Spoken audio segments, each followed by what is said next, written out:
Welcome back to Badass Customs. I wanted to go over something because there's been some debate in a couple forums I belong to that, oh, it's just a matter of the spacing. That's all you need to know. And, well, on these VTX 1300s, I got a C here that I'm putting a 23 on, and my personal bike, which I have a 21 on.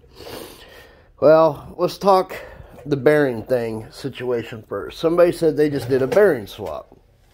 Well, right here we have a 20-inch bearing. It's a fatter one, but it's for purposes. This is a spacer off of VTX. Well, that spacer is the same thickness and lines up with that inner race. Now, when you take a Harley wheel, which they come in a variety of sizes, this is for a 1-inch bearing setup wheel, and you go to put on a 20, don't know if I can turn on the light. There we go. It's on the very edge of that race, and most of it's probably hanging on that seal. Well, not to mention, some Harley wheels come with a fucking we'll call it a spacer in behind the bearing that sits inside the hub. Well, even if you get a new inner sleeve made, you got to be exactly on the money. Or what will happen is there'll be a gap and that bearing will flex in and out. So, what I came up with, this is a 1-inch bearing that usually comes in a certain Harley wheel. I made a reducer that slides through to a 20 mil, and see how much hangs out. And what happens is it goes into that 1-inch sleeve to add more support, because what will happen sometimes, and it does happen sometimes, is when it's inside that hub, torqued down, most people end up over torquing it, and it crushes this or the bearing. Well, that inner sleeve can go up and down, side to side inside there. There's nothing holding it in there. And when you would say you just changed the bearing swap and left that 1-inch in there, well, there's nothing keeping that lined up with that 20 millimeter bearing that you put in that Harley wheel. Nothing lined up with that 1-inch. So it can slide or go up and down.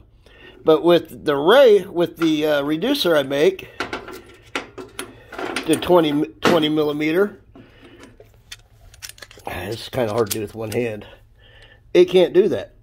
It can't move side to side or anything, even with a 20 millimeter axle, because that reducer I make goes over into this sleeve that far. Now, on to the next thing. One of the comments I read in one of the forums, oh, just a matter of width. Well, this is a 23 by 3.5. I think he ordered it for an 07 wide glide.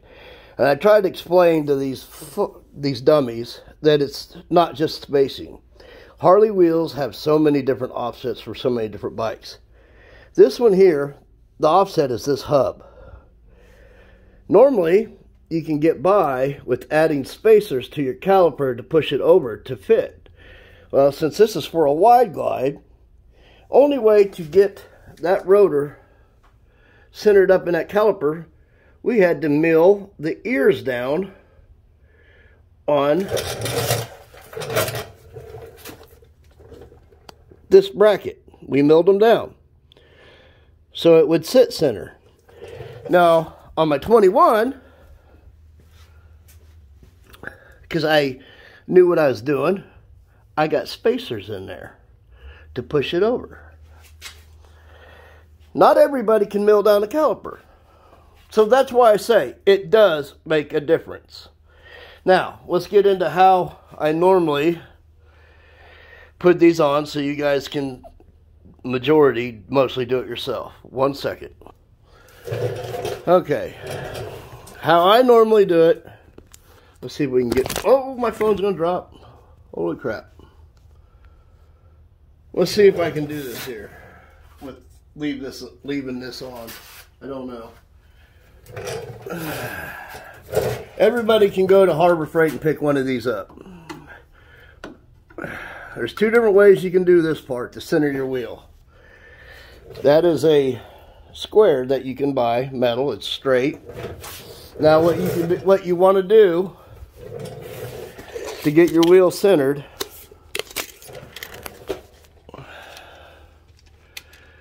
is you want to measure from that rim, not the rubber because tires can be off. Measure from that edge of that rim over to that.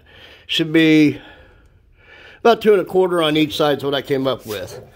And then you can measure for your spacers. Now this is easier to do with your fender off. Then you can measure for your spacers. Or you can buy a tool if you want to be super precision like I am. This tool here. And what you can do is go from the edge of that, God damn, it's hard to do with one hand, into the rim. And that gives you your measurement. And you'll be even. You can use the same tool, and you want to have your reducers in when you do this. And you want to have your axle pushed where it's supposed to be, sticking out over here. And you just go in there and you'll tighten that screw down. That'll give your measurement for that spacer to be made. Same thing with, let's see if I can get, I can't do it because I got spacer in there, but you'll end up measuring it to that axle. And then that'll give you your spacers. Trying to think if there's anything else I need to go over. But that's pretty much how you do it. You want to, oh man, clamp it to that fender ear because it's flat surface. Use a flat straight edge. Measure from here to that rim, and you'll have an even on each side, and that's when you know you've got your wheel centered. Then you'll measure for your spacers. Again, it's not just a matter of space. This hub offset was way wider than that one over there. That one I had to add caliper spacers to move the caliper over to line up with the rotor in center. This one here, we had to mill that ear off. I think it was 30 or 40 thousandths to get it centered inside that gap. Know what you're talking about before you give people bad advice, especially when it comes to just replacing the bearings and not having an inner sleeve made. It's so much better to go with a 1-inch bearing with a 20mm axle. That way it stays tight and it can't move. Thank you. Let me know if you like this. Leave a comment. I appreciate you.